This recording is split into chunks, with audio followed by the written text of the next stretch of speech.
I definitely think we need people that we can trust, and that's a really important element of our business. If they're working on social media, for example, you are trusting a client's social media and their reputation and their brand to someone that if you don't know who they are and you haven't trained them, it could be really difficult. And a lot of people, they outsource it, and you never know what's going to happen. And I'd rather be on top of it. So I'm Matthew Cox, and I'm a business strategist. I've run and grown multiple businesses over the last 15 or so years. Join me on my journey with helping other entrepreneurs figure out what their goals are, how to set them, and how to achieve them. Right, today we've got Julia Johnson from Fine Marketing. So they are a bespoke marketing company focusing on small SMEs in the UK. But their struggles are to do with technology, the ever-changing landscape and the rest of it, and also staff retention and finding good quality staff.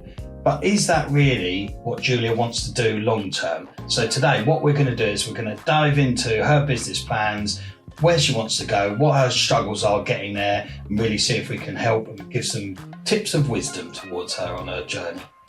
Let's get stuck in. So today we've got Julia Johnson here from Fine Marketing, and we're going to be having a little look into her business and kind of what her sort of long-term goals are, and obviously whatever struggles that you're having to get towards those. So Julia, in a kind of, I suppose like an elevator style pitch, tell me a bit about Fine Marketing, like how you've got to where you are now, a little bit about your journey. Okay then, well, Fine Marketing, we started in 2016.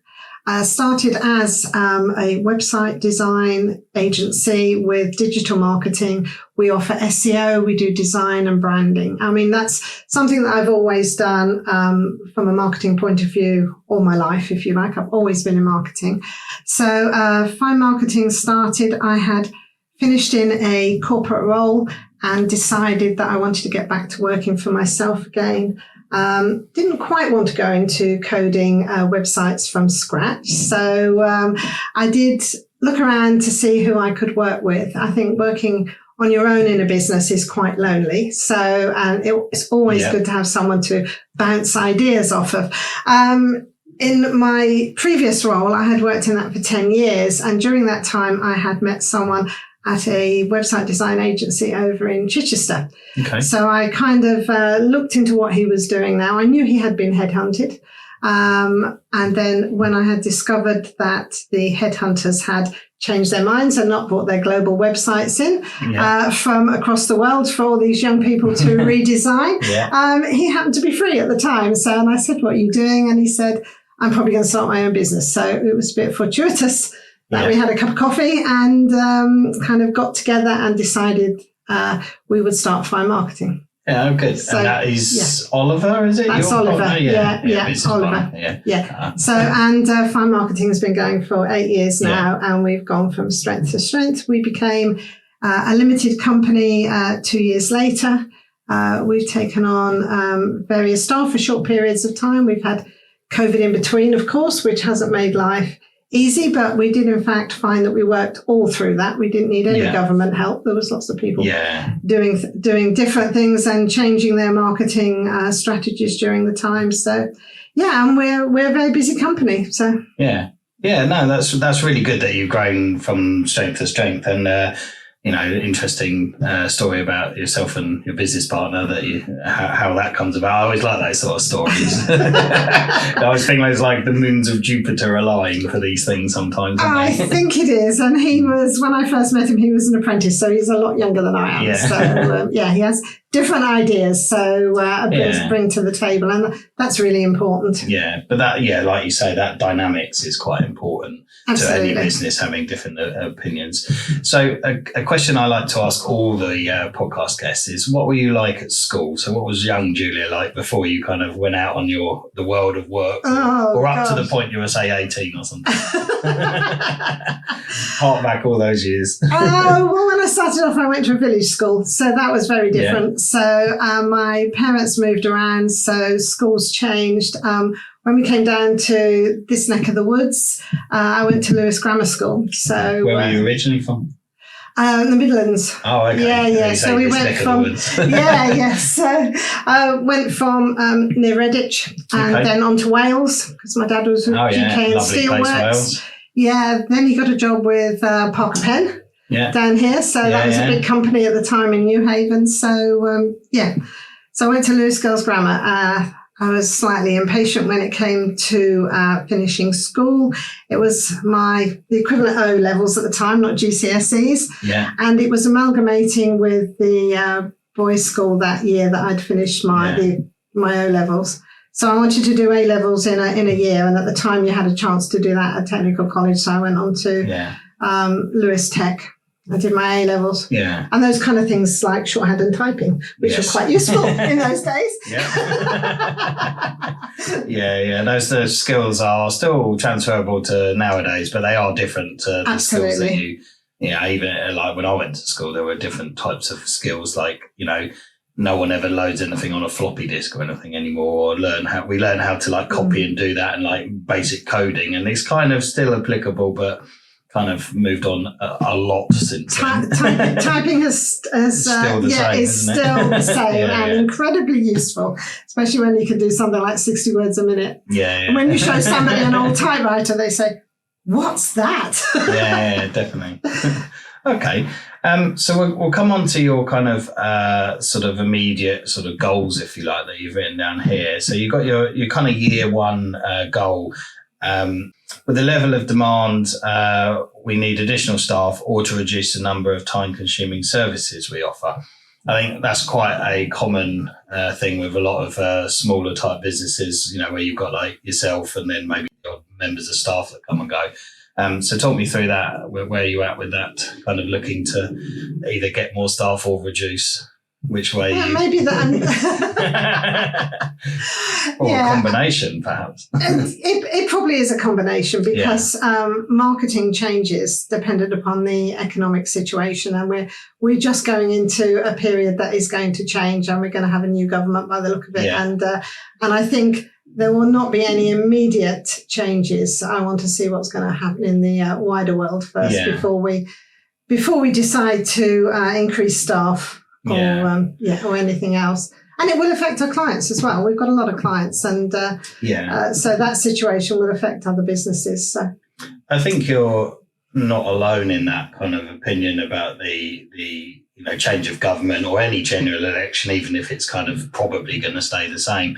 People always kind of down tools a little bit. They wait for things to go and then there's a period of kind of uncertainty afterwards. But I'm kind of a strong believer of like you are your own like universe in your own thing, so you can't take too much focus on what the haves and the mights and the things are going to be. If you're going to kind of steer your business in the right direction, you have to kind of make some choices yourself. But I suppose the question is about additional staff or reducing the number of time consuming tasks. Is that like legacy tasks that you've got left over, like things that you've offered to do and you don't really fit with your business model, or they all fit with the business model. Yeah. I don't take anything on that doesn't fit with the business model. What's the reducing number of, is it? It is the changes within technology and the software that we tend to use and the reporting programs. And because that changes, we are forever changing and learning new programs. Yeah. So sometimes that becomes that takes longer than it would necessarily if we just stuck to one program. But you have to keep up with the latest technology and the latest things that come onto the market. Is a bit like AI. So reporting has to be right. Yeah. Otherwise, you're not going to be able to be successful with your client's marketing. Yeah. And that is So I suppose if you then say, the time consuming services we offer, what does that, if you've got to keep on top of those, is that, I'm just wondering whether or not it's more a case of like you need more staff to then service those more time consuming things rather than abandon them. Is that like the model doesn't suggest that? The skills aren't out there to do those tasks with new members of staff. That's the problem. We haven't got a very good digital base in this area. Okay. So that causes us a little bit of a problem. I think you'll find that throughout a lot of the businesses locally. Yeah. So staff, the quality of staff locally is difficult, or nationally you're talking really? No, locally particularly, yeah. I think we've got a digital skills shortage in this area. Yeah. Okay. I know you're kind of primarily, you work at home, do you, or something? There's not an actual office. Oh yes, there is definitely. There's an office that yes. I'm just wondering, like, to attract those better staff, if they work from home, and then you'd have a bigger pool of people across the UK to pull from. No, I prefer them in the office. Really, I suppose that's a little bit difficult, but yes. Yeah. No, we've got a member of staff working at home this morning, and that's flexible. That's not a problem. But to start off with, you can't just give someone a task to do. They've got to learn that particular staff. Every business, each one of our clients is different, and it is really important that we give them the best of our knowledge and our skills. And if people aren't taught in that way on what we use, then I think it is tricky. It is hard to keep like those core values of the firm as they grow and the rest of it, and make sure that they do it in a way that you want it done, essentially. But I wonder if you were to widen your net a little bit, that might sort that problem a little bit. As in, I would agree with you. In where we're based here locally, if those who don't know, we're between Eastbourne and Brighton.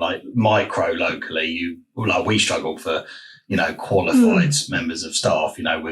We've got some that are, I won't say unqualified, but they don't have qualifications, so to speak. And then the ones that do have qualifications, very much kind of Eastbourne and Brighton based, if you like. So we've had to move our kind of core focus into those towns really, in order to attract the right type of staff that we need for the business growth. Well, if I took on a degree apprentice, just to let you know, the nearest university that they could attend one day a week or one day a month is Chichester. Yeah. So that's over an hour away. Yeah. And that's not practical really for someone that may not be driving. There's not a train direct to Chichester. They have to change a couple of times. Yeah. So, it's just a shame it's not served at the University of Sussex, for example, or Brighton. But it isn't. So, and I've looked into that. So that's the kind of person that I'd like to attract. Yeah. So.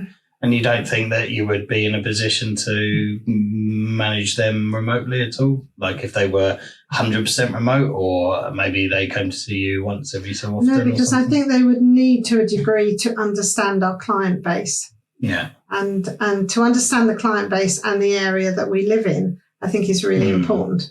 Okay. And that's because you're primarily focusing on the local economy business, I suppose, isn't it? As in, a lot of the clients that you work with are kind of East Sussex-based businesses? Most of them are East Sussex-based businesses, and maybe the ones that are not East Sussex-based, then I could perhaps do that differently. They are probably not as regular clients as some of my East Sussex ones. I mean, we have got clients. There's one in Stoke, there's one in Edinburgh, there's one in Yorkshire. So that's a little bit different. They've got different businesses. And we'll come on, probably moves us on quite swiftly onto kind of the 3 to 5 year thing, because I guess it will depend on what kind of growth you want really out of that, as to whether or not you're going to try and go after those type customers that are a bit more national, or if you're going to always keep it local, and obviously what Oliver's drive is as well for the future. Yes. So on your 3 to 5 year thing, you've got digital marketing is moving fast and it's difficult to predict. It will become more automated with AI and technology, but they haven't reached that stage yet. We are constantly changing and updating and relearning. I think you'll touch on a good point there with the AI stuff, which is why I'm I wonder if those sort of, less regional or local members of staff might do you quite well if you were to aim at those more national businesses, maybe. I know you like the local focus, but I suppose it's kind of your long-term goal as to what you want to go with it, where you want to go with the company. But the AI stuff, I think, in my experience, technology moves so quick, as you probably know yourself. Give it 5 years' time and AI will be forever growing, won't it? You look at how quickly things like an iPhone or something, other manufacturers available, but how quickly the iPhone grew from just being like this thing that only had a camera on the back of it, and then all of a sudden it's FaceTime and all the rest of it in a very short period of time. And now iPhones have become like the smartphone, if you like, has become almost compulsory, aren't they? Like you can't. I would go as far to say you can't function in normal society if you don't have a smartphone nowadays. No. It's very difficult for a lot of things. So I think AI will become that in the future. You know, things like solicitors and stuff like that, and accountants and things. Those sort of traditional, very much conservative type businesses are probably a bit of danger from AI, if I'm honest. Like when you go to your solicitor and say, I want to litigate against this person because they owe me some money, or I want to get divorced or whatever, and AI could just bang it out for you. Yes, that would be fairly easy, but it's how much you trust. Well, yes, but then I suppose we didn't trust the sat nav or predictive text and all those things. Now that we come to they will all improve. Yes. We know they're going to improve.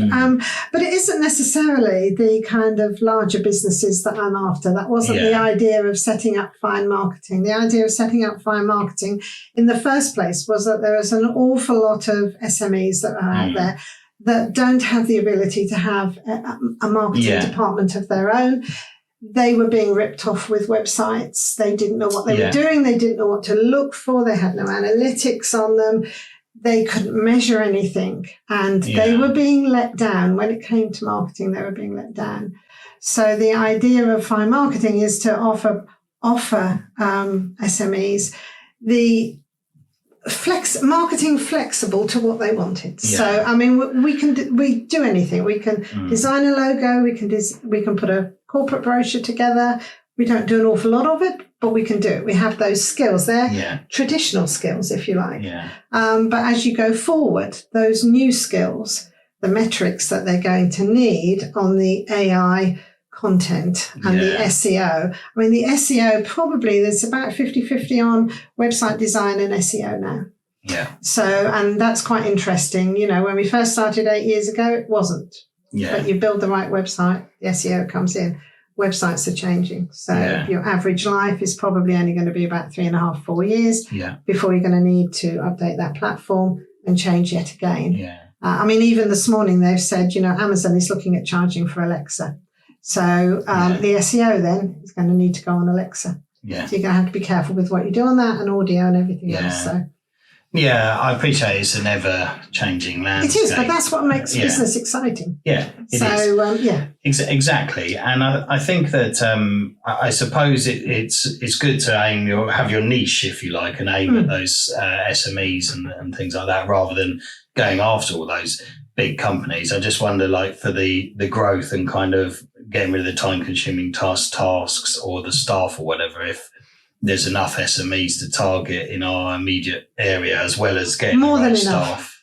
Way too many, if you like. Are we going to get the right staff in to fill them? That's my concern. So there's loads of SMEs for you to go in I can be a bit choosy. Yeah, you can be some choosy. Okay, all right. Yeah, I suppose it then becomes about your niche. Like, then if you are working like, you know, Fine Marketing, like that's your brand, really for those like higher end SMEs or something, you know, then you're not getting involved in the time consuming tasks or having to like really hunt for those quality members of staff, because that's a niche in its own right, isn't it? But I guess it's the long-term goal is whether you want to create a business or it's just a job for you, really. Because obviously a business you could sell on is not necessarily reliant upon you being in it, which is a different. We definitely have a business. Yeah.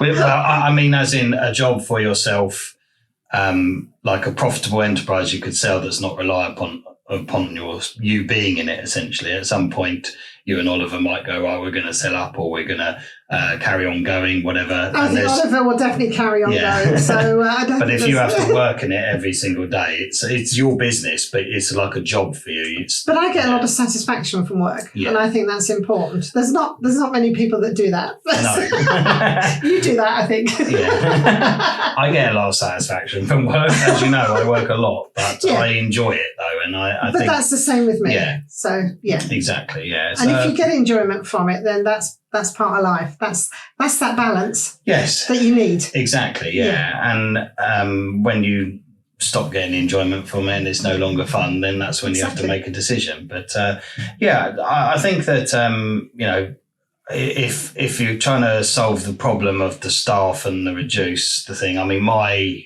comment on it would be to maybe just look a little bit further afield for the staff. I had this problem of trying to attract the right people. It is hard, or reduce those time-consuming tasks. But if the landscape's always changing and that's like out of your control, that can be very difficult. Don't know quite how far you want me to go, because my last one has come from Canada. Okay. She's brilliant. Well, there is that, yes. But I mean, as in your issues, locally. Yeah. If you suddenly grew and you needed like 4 members of staff, for instance, then where would you find them? And you're saying that locally there is quite hard to find the right person. I think there has to be a balance with the amount of work that you take on, and then all of a sudden needing 4 members of staff that you didn't need a couple of weeks ago. Yeah. Yeah, that's not good management. Yeah. As far as I can see. Yeah, because even if you grew to the point where you needed those 4, like even if it's slowly or you took on a big client or something like that, you're saying that they're quite hard to find locally, though, those quality members of staff, aren't they? So, yeah, that's what I'm saying, that, realistically, if you were to take on, like, I think you told me off camera that you had like a fairly large client that came on recently that's got you to redo all their websites. So if you had a steady flow of those type clients, you would eventually need 1 or 2 people more in the business, wouldn't you?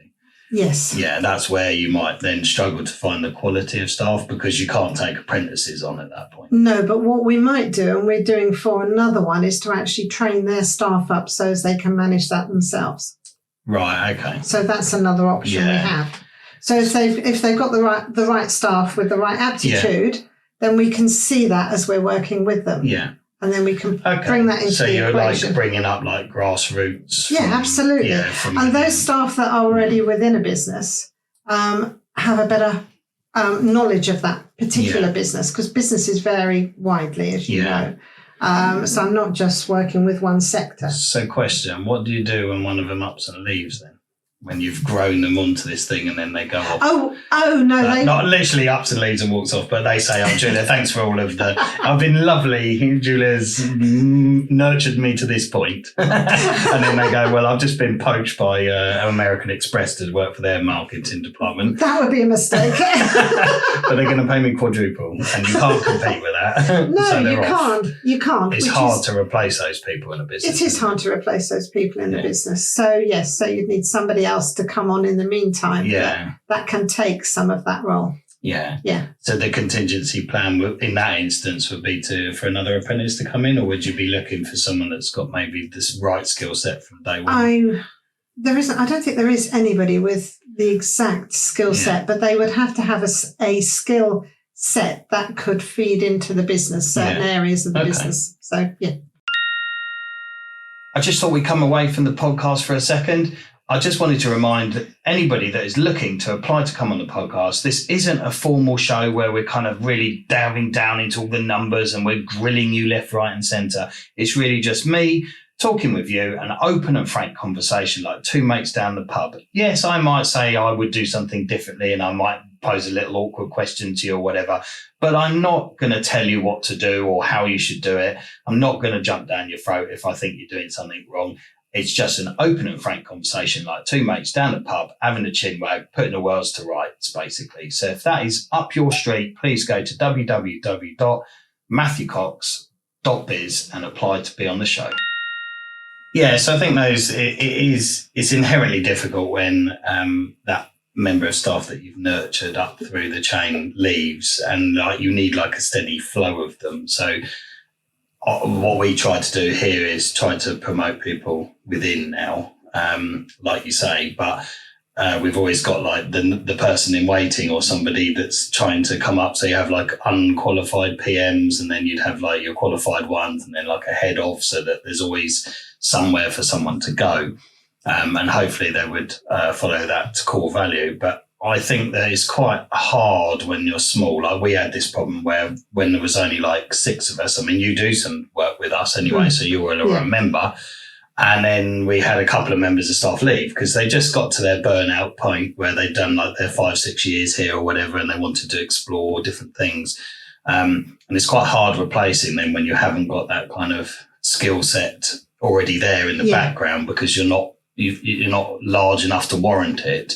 And then that's when we found the problems where we were offering jobs, and then people were going, I'm in Brighton, I don't want to do the travelling anymore, because that's the way the world's changed too. Exactly. And then we're being forced to let them work from home and adapt the technology so that we can work efficiently. And before the pandemic, I was like, when someone used to come in for a sales pitch or come in to talk to us and it was over Teams, I was almost like, it's not even a real thing then. It's like you can't be bothered to see me. Whereas now it's like around the other way. It's almost like I could do without you coming in or dragging you in, because there's no cups of coffee made. There's no faffing about at the beginning. There's no, show you around the building or want to go and meet the staff. It's just a Zoom call, get it out of the way, done, move on to the next thing here quickly. And I find like the staff meetings are fairly focused on them as well. And if you trust people, then they're good. You have to trust people, yes. You do massively. I mean, there are ways of monitoring their performance and the rest of it, but it's far easier to judge them on their actual output than it is like 100%. Their input. Yeah. Especially in like your industry where it's like project-based timelines, isn't it? For us, it's a bit different because you've got reaction and answering the phone and stuff. That's harder to judge someone on their performance. But if you've got like an architect's business or a project-based business, then you can be like, right, if this is done within timescale, then kind of doesn't really matter if they spend, 20 minutes going picking their kids up and didn't tell you about it, really. It's that kind of working from home environment has very much moved on, I think, since the pandemic. Yeah, I definitely think we need people that we can trust, and that's a really important element of our business. If they're working on social media, for example, you are trusting a client's social media and their reputation and their brand to someone that if you don't know who they are and you haven't trained them, it could be really difficult. And a lot of people, they outsource it, and you never know what's going to happen. And I'd rather be on top of it. Yeah. Ultimately, I'm responsible. I think that's nice. It's harder to grow when you're in that. You have to like let the reins off a little bit, I suppose, to some degree, but without losing your niche that is yours. And that is always a hard goal to do. Like we've had that here where our core values kind of go out the window when there's like truckloads of stuff coming in, and then you've got to employ loads of new staff, and it's like, oh, but we believe it's this. Well, I was at this old firm, and I know it is. It's very hard. But a necessary evil if you're going to manage that incoming client volume, if you like. And I suppose you mentioned about social media. Not so much, maybe yourself and Oliver, do you work on your own social media presence? Because that strikes me like quite a big thing nowadays, especially if you're in that kind of smaller niche market, that people are buying into you, Julia, the person, as well as Oliver and the team, as opposed to like the businesses and overall. Strangely enough, invested more into my clients' social media than I have my own. Well, that would be natural, but I wonder quite a big way. No, we don't do as much as we should do. And one of the reasons that I tell myself we don't do it is because we're actually quite lucky in that we don't need to do it. So I can look at quality rather than quantity. It's something, it's very time consuming, social media, wwhether you're doing it for clients or whether you're doing it for yourself. And you can't be on all the platforms at all of the time capturing everyone. Nearly, I would say 99% of our business comes in via referrals. Yeah. It's because of word of mouth. It's because what we do for other people. And we get recommended, which is absolutely amazing. And the odd 1% sometimes comes in by chance. Yeah. I'm just wondering, like, maybe, you know, that is sustainable and the rest of it. But, you know, if Oliver wanted to, say, grow the business a little bit or whatever, he's I don't know how old he is. He's younger than me, that's for sure. having met him on the network scenes. I'm about 30. Yeah. Not like he looks younger than that, I thought. Anyway, I'm sure he'll get a little ego boost there. Yes. But yeah, no, I just, a lot of people I see now, like actually the personal posts and social engagement getting a lot more traction than the company ones. So like people looking on your LinkedIn profile, like especially if you're running like a niche business where they're buying you as a person because you and Oliver are going to pitch for the work, they're meeting you, and you're very much like, I mean, we deal like solely with you, don't we? We don't, I know Oliver, but I don't deal with him. And that size business, I think, really relies upon like the person, like Julia, Oliver, whatever it is. And more people will try and look you up on LinkedIn or whatever. And you can have like, you know, the recommendations bits and stuff. I mean, I was talking to the previous podcast guest about this and about like their own brand, and even Ruben, who was the racing car driver, I know you know, he needs to build his own brand as well, because then that will help him. And it's something he can take with him as well if he changes racing team or whatever. But that aside, I think that people really do look on LinkedIn and your various social channels. Absolutely. Yeah. So much more than they do. Like a post like on your own one goes so much further than a post from your business, because they kind of get a bit lost in the sea of posts from businesses and the rest of it. So yeah, I just think like that might do you and Oliver quite well if you were to work on that a little bit, because you can really sell yourself as that niche, bespoke, like aiming at SMEs type business that people are going to go, I don't want to go to the big boys or like a generic person if that's the market that you're going for. Those sort of people are definitely going to be stalking you on LinkedIn, so to speak. There's quite a few stalking. Yes. Because they want to know about you. Yeah. And I think the recommendations thing on LinkedIn is definitely worth you looking at. If you go, you know, like your profile, and at the bottom you've got like ask for a recommendation or receive or make one, make a few to people and then ask for one back. The existing clients, and then people can see that. You know, if you look at mine, there's the ones from clients, staff, contractors, giving a range of like working with me at different firms at different times in my life and the rest of it. And I think that, you know, for me personally, that puts me in a good light, because people will look me up, you know, especially when, for me, it's not necessarily like our clients, it's actually staff. You know, do I want to come and work for Matt and his vision and whatever his group's doing? Yeah. And they definitely go and stalk me on LinkedIn. Yes. 100%. Like I see them all the time, because it shows you. You have got a very high profile on LinkedIn. But I worked at that though. That takes time to get. That does take time to work on. Definitely, yeah. I think it's time worth spent though. I know you say it is time consuming. I totally understand that, but it's time worth spent. Yes. Because it's like a seal of approval on you as a person. Yeah. Are you saying I haven't got a seal of approval, Matt? Not you personally, but from an outsider's point of view. Yes. Like if it's completely for the first time, they might be like, oh, I'll look up Julia because I want to work with Julia and Oliver, this bespoke niche, small SME targeted business. And that person is probably likely to go and try and stalk you on the internet somewhere because they're going to be working with you. Absolutely. Yeah. You've done a lot of working with me, so am I expected to see a LinkedIn referral later? Yes, I'll give you one. I'll be your first. I'll put you on the spot.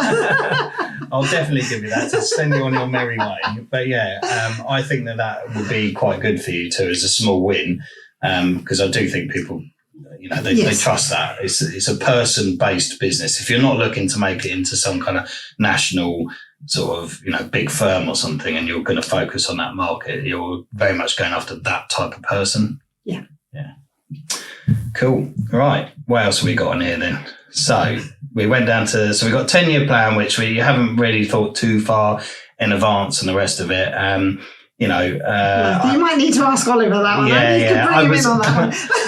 Never ask a lady their age, but I was going to say, I'm assuming not working forever. Probably you're not Peter Pan, so I'd like to be Peter Pan. You're probably a bit like me that you'll probably just want to work for a long time. I mean, we know people that keep threatening to retire all the time that we never do. actually We both. retire. No, that's absolutely true. But there are a lot of people in big positions that are. Yeah, a lot older than they used to be. Yes. So, and all the time I'm having fun. Yes, all the time you're having fun. But I suppose the goal is for Oliver to some degree, isn't it? Like Absolutely. Eventually. And Yes. he has to decide really, in the foreseeable future, what direction he wants to take the business in. Yeah. And I don't think it's up to me to say what he's thinking at the moment. So that's exactly. Absolutely fine. What we need to do is get Oliver on here in about 2 years' time. I hope you listen to this, Oliver. And then we'll have a chat and then we'll be able to reference back this conversation. Absolutely. And then when he says, oh, no, we're international now, I'll be like, well, that went out the window. Okay. Well, it does. You have to change. You have to be agile. Yeah, exactly. But I think that jokes aside on that, I think AI will be a real big topic for us to discuss maybe in 2 years' time for like how it's changed from even when we've spoken. You and I probably won't be talking in 2 years' time, will we? No, this will be generated by 2 bots. So, yeah. Okay. So your 3 biggest challenges in reaching those: staff skills, technology, and a changing world. I think we've kind of covered those. And I always I refer to it like my opinion of the medicine I would prescribe or whatever. I don't know.